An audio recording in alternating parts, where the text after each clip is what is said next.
जय श्री कृष्ण। चौराष्टकम्। व्रजे प्रसिद्धं नवनीतचौरं गोपाङ्गनानां च दुःखूलचौरम् अनेकजन्मार्जितपापचौरं चौराग्रगण्यं पुरुषं नमामि।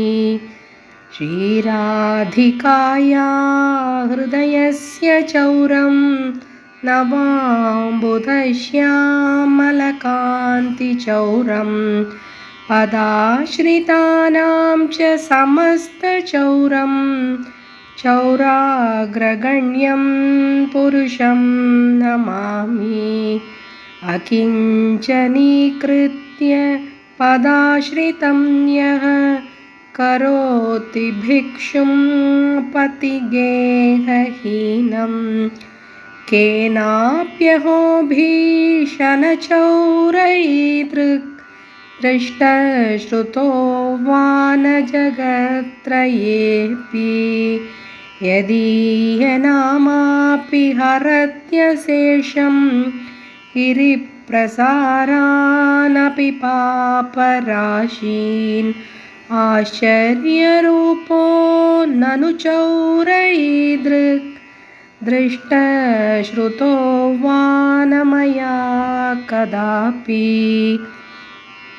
धनं च मानं च तदेन्द्रियाणि प्राणांश्च हृत्वा मम सर्वमेव पलायसे कुत्र धृतोऽध्यचौर त्वं भक्तिदाम्नासि मया निरुद्धः छिनत्सि घोरं यमपाशबन्धं भिनत्सि भीमं भवपाशबन्धं छिनत्सि सर्वस्य समस्तबन्धं नैवात्मनो भक्तकृतं तु बन्धं मन्मानसे तामसराशिघोरे कारागृहे दुःखमये निबद्धः लभस्व हे शौर हरे चिराय स्वचौर्यदोषोचितमेव दण्डम् कारागृहे वस सदा हृदये मदीये मद्भक्तिपाशदृढबन्धननिश्चलः सन् त्वां कृष्ण हे प्रलयकोटिशतान्तरेऽपि सर्वस्वचौरहृदयान्न हि मोचयामि इति ஸ்ரீபில்வமங்கலடாக்கூர்விரச்சிதம் சௌராஷ்டகம் சம்பூர்ணம். இப்போ இந்த ஸ்லோகத்தோட அர்த்தத்தை சுருக்கமாக பார்க்கலாம். அதாவது பிருந்தாவனத்தில் வெண்ணெய் திருடுறவர், கோபிகாவோட ட்ரெஸ் எல்லாம் திருடுறவராக இருக்கிற அந்த கிருஷ்ணரை எப்படிப்பட்டவர் அப்படின்னாக்கா, நம்மளோட பாபத்தங்களை எல்லாம் திருடுபவராக இருக்கிறார். அப்படிப்பட்ட திருடனை நான் வணங்குகிறேன் அப்படின்னு சொல்கிறார்.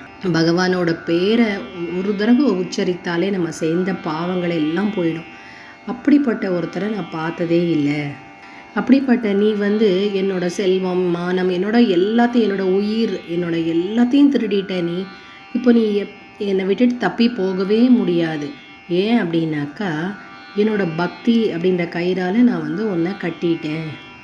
நீ எப்படிப்பட்ட சக்தி நிறைந்தவன் அப்படின்னாக்கா, யமனோட பாசக்கயிற்றை கூட நீ அறுத்துடுவ. ஆனால் உன்னோட பக்தர்களால் கட்டப்பட்ட அந்த அன்பான கட்டை உன்னால் அறுக்க முடியாது. அப்படிப்பட்ட உன்னை நான் என்னோட இதயத்தில் நான் உன்னை சிறை வைத்துள்ளேன். ஸோ உனக்கு அதுக்கான பனிஷ்மெண்ட்டை நீ என்னோட இதயத்துக்குள்ளேயே இருந்து அனுபவி.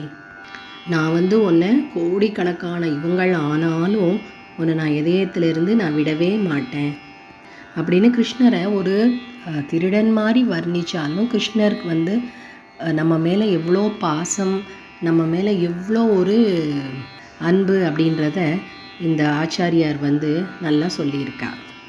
இந்த ஸ்தோத்திரத்தை பாராயணம் பண்ணுறதுனால நம்மளோட பாவங்கள் நீங்கி ஆன்மீக பலன்கள் கிட்டும். அதிக மாசத்தில் சொல்லக்கூடிய ஒரு ஸ்லோகத்தில் இதுவும் ஒன்று. தன்யவாதக. ஜெய் ஸ்ரீ கிருஷ்ணா. ராம் ராம்.